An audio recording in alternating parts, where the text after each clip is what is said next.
दिखाएंगे आपको देश दुनिया की राजनीति की, खेल की, क्राइम और अपराध की सभी छोटी बड़ी खबरें।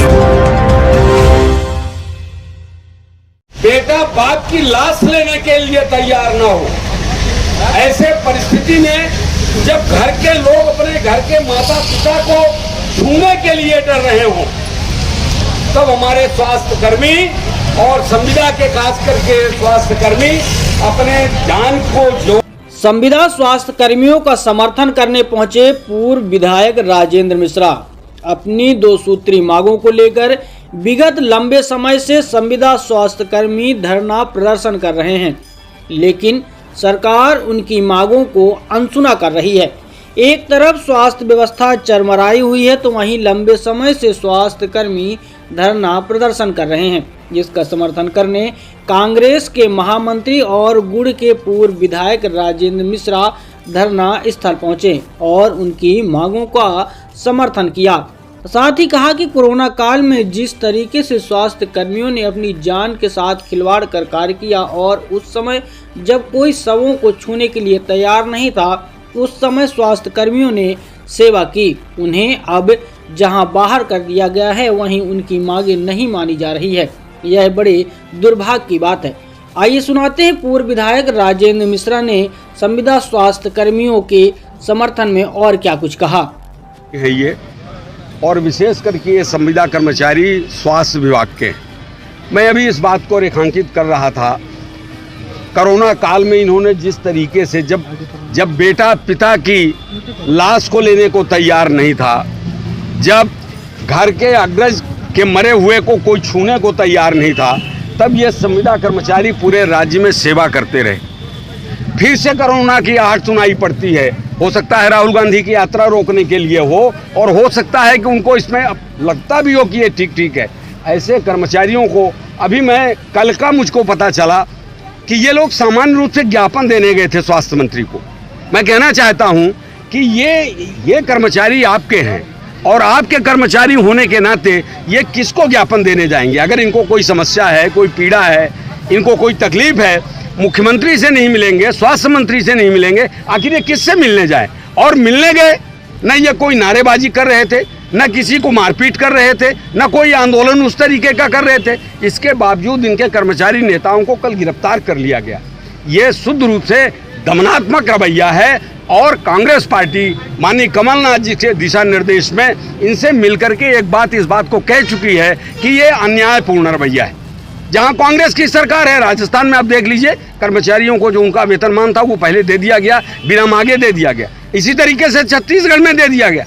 मध्य प्रदेश में कर्मचारियों के साथ में बेचारों को भेदभाव करना, उनको नौकरी से निकाल देना, कैसे बच्चे पल रहे होंगे। ये महिलाएं बेचारी जो खड़ी हुई हैं, छोटे छोटे बच्चे जिनको पाल पोस रही थी, आज उनका फीस स्कूल में कौन भर रहा होगा? उनके भोजन का अगर वो रोता हुआ बच्चा विलाप करता हुआ एक बिस्कुट की मांग करता होगा, इनका चेहरा आप देख लीजिए कि इनकी स्थितियाँ क्या हैं। तो मैं इसलिए इन कर्मचारियों के साथ के लिए, इनके सहयोग के लिए और सरकार के दमनात्मक रवैये के खिलाफ में आज इनका समर्थन करने आए। के सामने बैठे हुए अभी तक कोई प्रशासनिक अधिकारी आया मुलाकात करने आपको? नहीं, अभी तक नहीं। अभी कोई नहीं है। अभी कोई नहीं। आपकी मांगे नहीं पूरी होती तो आगे क्या नहीं, हाँ, निरंतर ये आंदोलन चलता रहेगा जब तक सरकार हमारी मांगे मान नहीं लेती। इसलिए कि 2018 में भी सरकार ने हम लोगों को धोखा दिया। उनने बोला कि जो कैडर के हिसाब से जो कर्मचारी हैं और जो सरकारी कर्मचारी हैं उनका 90% दिया जाएगा, लेकिन सरकार ने ऐसा कुछ नहीं किया। वही हाल इस बार भी हमारे संविदा स्वास्थ्य कर्मचारी स्वास्थ्य मंत्री से मिलने गए, सिर्फ ज्ञापन देने, उनसे अपनी पीड़ा रोने, लेकिन जब उनके पास गए तो एक तो स्वास्थ्य मंत्री ने बात करने के लिए पहले तो गाड़ी से उतरे ही नहीं। जब किसी तरह से गाड़ी से उतरे तो उनका स्वागत किया गया हमारे स्वास्थ्य कर्मचारियों के माध्यम से, और उसका परिणाम ये मिला कि जब स्वास्थ्य मंत्री यहाँ से चले जाते हैं और उधर से पुलिस भेज देते हैं कि इन सबको पकड़ के जेल में डालो।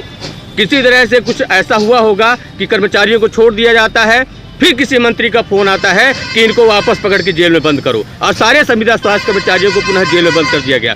किसी भी सरकार द्वारा इस तरह का दुर्भाग्यपूर्ण रवैया आज तक के इतिहास में कभी न हुआ, और मेरे ख्याल से कभी होगा भी नहीं। एक तरीके से ये आमंत्रित कर रहे हैं कि आप लड़ो, एक तरीके से इस संघर्ष को सरकार आहूत कर रही है। हम लोग सरकार में रह चुके हैं, हमको भी सरकार चलाने का कुछ दिन का अनुभव है, विधायक गुड़ में रह चुका हूँ, तो सरकार और मंत्री बनने का मुझे अनुभव है। तो हम सब लोग कोशिश ये करते हैं कि ऐसे समय पर हमारे कर्मचारी को, हमसे जुड़े लोगों को, हमारे राज्य की जनता को अगर कोई कठिनाई है, कोई परेशानी है, तो हम उसकी मदद करें, उसमें खड़े हों। बजाय मदद करने के, जैसा बता रहे हैं ये कर्मचारी नेता ही हैं, कि एक बार उनके ज्ञापन को ले लेते हैं, उनको गिरफ्तार करते हैं, फिर छोड़ देते हैं, फिर किसी का निर्देश आता है, फिर उसको बंद कर लेते हैं। ये क्या तमाशा है? ये कोई आतंकवादी हैं क्या? ये क्यों, ये भी कोई वोट लेने के लिए कोई पाकिस्तान से आए हैं क्या?